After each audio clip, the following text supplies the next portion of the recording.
Jean-Claude Juncker is seen in Brussels as a deal maker.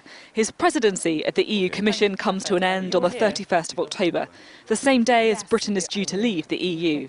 And it's clear that he doesn't want his legacy to be shaped by a no-deal exit. Negotiations have been going on for more than 2 years. Theresa May often cut an isolated figure in the depths of talks with her European counterparts. I had a meeting with Boris Johnson, the Prime Minister.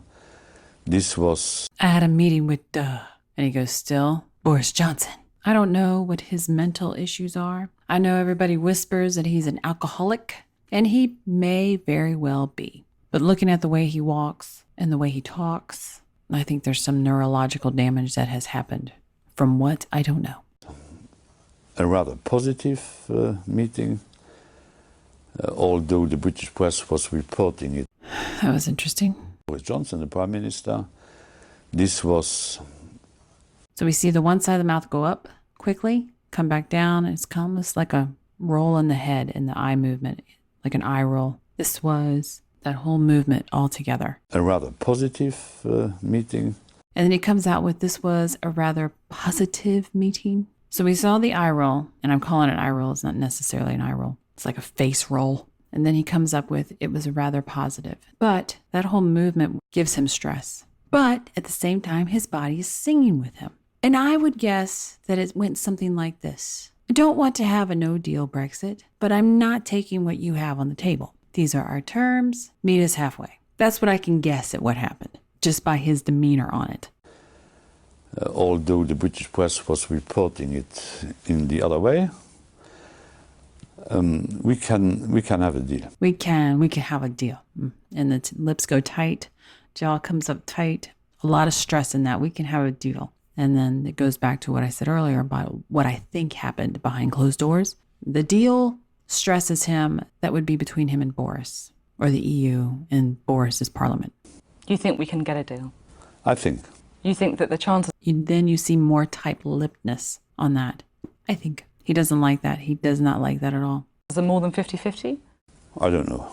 But I'm doing everything to have a deal. I don't know. And he doesn't go stressed on that at all. There's no stress in that. Just, I don't know. So it's not negative. He's got more positive as far as there being a deal than he does in the negative. Because if it was negative, you'd see more stress. Because I don't like the idea of a no deal, because this would have catastrophic consequences. It's better, and for Britain and for the European Union. Better for Britain and the European Union. The legs bounce up. So emphasis, better for them. To have an organised deal. The Prime Minister's enthusiasm was drowned out by protests when he met Jean-Claude Juncker for the first time in Luxembourg earlier this week. Today, the British government confirmed they'd sent the EU written documents with some of their plans in a bid to break the impasse.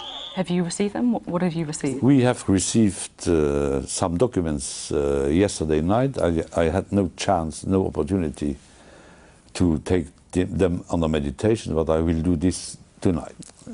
So he hasn't looked at them. As far as the so-called alternative arrangements are concerned, allowing us and Britain to achieve the main objectives of the backstop. I don't have an erotical relation to the backstop. But if the results are there, I don't care about the instrument. So the backstop could go if the objectives are met? If the objectives are met, all of them, then we don't need the backstop. But because anyway, backstop was a guarantee instrument and not an aim by itself. What we're hearing in the UK is that one of the ideas is for Northern Ireland to follow EU rules on food and agriculture. Usually I see somebody do this and they're hiding their face. That's usually what it is, they're hiding. Culture, and then for other checks to be done away from the border. Do you think that's a basis of a deal? It's a basis. You think that's the starting point? Instead of putting the hand down to answer the question, he only moves his fingers down so his mouth can be exposed and then the thumb is holding up there. So he's hiding the basis. That border in Northern Ireland apparently is a sticking point, and it's something that he wants to hide from. The negotiations in it, the agreements in it, I don't know. But there's something in that Northern Ireland border that is hidden that he doesn't want seen. Starting on the arrival point. Boris Johnson has repeatedly promised he'll take the UK out of the EU, deal or no deal, on the 31st of October. But despite Parliament saying he can't without a deal, Mr Juncker seems incredibly certain the UK is heading for the exit door.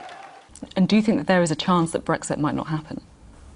That's not my scenario. I'm convinced that Brexit will happen. You think it's going to happen? I think so. He was very upfront about that. I think so. You see at the very end before it cuts off, you see a side smile, good eye contact. He's not hiding. Yeah, he's very confident there will be a Brexit. If you'd like to learn more about analysing body language, there is a video course available on Mandy's website for Gold subscribers, where Mandy teaches more about her techniques of deception detection. There's also other content such as the Crime series and Interesting Minds series available to both Gold and Silver subscribers. If you like it, please share and subscribe. Thanks for watching.